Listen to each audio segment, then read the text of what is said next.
धर्मा recording studio Bhargama.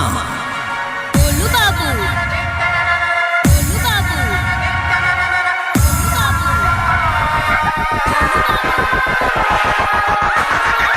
जाए बेवफा भूल गईलू तू ई दीवाना के। जाए बेवफा भूल गईलू तू ई दीवाना के। तोहरे चलते भहिनी दुश्मन हम जमाना के। जाए बेवफा भूल गईलू तू ई दीवाना के। Singing by Dharmendra Saxena. बोलू बाबू मीरगंज, बोलू बाबू मीरगंज।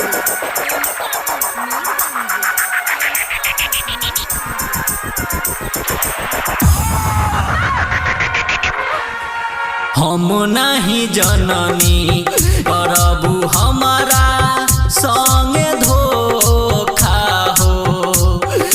मार देबू दिल में हमारा खंजर पावते मौका हो।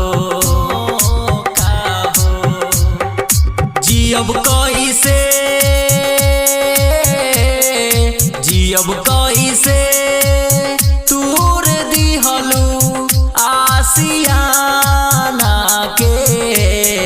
सहब कैसे जालिम दुनिया के अब ताना के। जाए बेवफा भूल गईलू तू ई दीवाना के।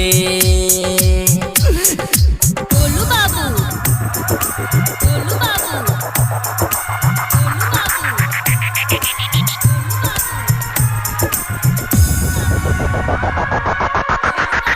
धर्मेंद्र सक्सेना से तू काहे प्यार कईलू हो। रोवता रमसुदीन जब से असरफी के हो गईलू हो। पागल बन के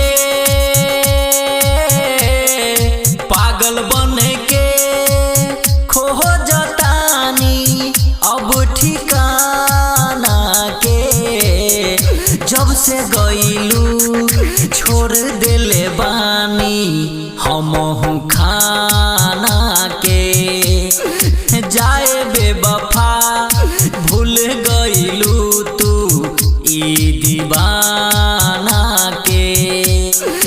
जाए बेवफा भूल गईलू तू ई दीवाना